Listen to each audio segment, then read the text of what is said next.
ਜਿਹੜਾ ਕੰਮ ਯਜ਼ੀਦ ਦੀਆਂ ਫੌਜਾਂ ਨੇ ਇਮਾਮ ਹੁਸੈਨ ਔਰ ਉਹਨਾਂ ਦੇ ਰੁਫਕਾਂ ਨਾਲ ਕੀਤਾ, ਉਹੀ ਡੀ ਚੌਕ ਦੇ ਵਿੱਚ ਬਿਲਕੁਲ ਸਿਮਿਲਰ ਉਹੀ ਜਿਹੜੀ ਨਾ ਉਹਨਾਂ ਨੇ ਰਵਾਇਤ ਦੁਹਰਾਈ ਹੈ ਪਾਕਿਸਤਾਨ ਦੀਆਂ ਫੌਜਾਂ ਨੇ। ਯਜ਼ੀਦ ਦੀ ਫੌਜ ਨੇ ਜਿੱਥੇ ਤੱਕ ਮੈਂ ਸੁਣਿਆ ਅਤੇ ਪੜ੍ਹਿਆ, ਉਹਨਾਂ ਨੇ ਇਮਾਮ ਹੁਸੈਨ ਨੂੰ ਅਤੇ ਉਹਨਾਂ ਦੇ ਰੁਫਕਾਂ ਨੂੰ ਸ਼ਹੀਦ ਕਰਨ ਤੋਂ ਬਾਅਦ ਉੱਥੇ ਹੀ ਉਹਨਾਂ ਨੂੰ ਦਫਨਾਤਾ, ਉੱਥੇ ਹੀ, ਅਤੇ ਉੱਤੇ ਪਾਣੀ ਛੱਡ ਦਿੱਤਾ ਤਾਂ ਕਿ ਨਾ ਕੋਈ ਇਹਨਾਂ ਦੀ ਸ਼ਨਾਖਤ ਜਾਂ ਅਲਾਮਤ ਬਾਕੀ ਨਾ ਰਹੇ।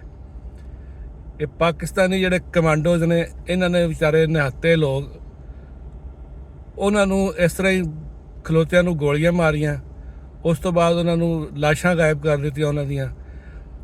ਅਤੇ ਜਿਸ ਤਰ੍ਹਾਂ ਇਮਾਮ ਹੁਸੈਨ ਦੇ ਜਿਹੜੇ ਰੁਫਕਾ ਬਚ ਗਏ ਸਨ, ਉਹਨਾਂ ਨੂੰ ਆਖਰ ਤੱਕ ਦਮਿਸ਼ਕ ਜਾਣ ਤੱਕ ਅੰਮਾ ਜ਼ੈਨਬ ਨੂੰ ਅਤੇ ਉਹਨਾਂ ਦੇ ਸਾਥੀਆਂ ਨੂੰ ਤਾਨੇ ਦਿੰਦੇ ਰਹੇ, ਜਲੀਲ ਕਰਦੇ ਰਹੇ।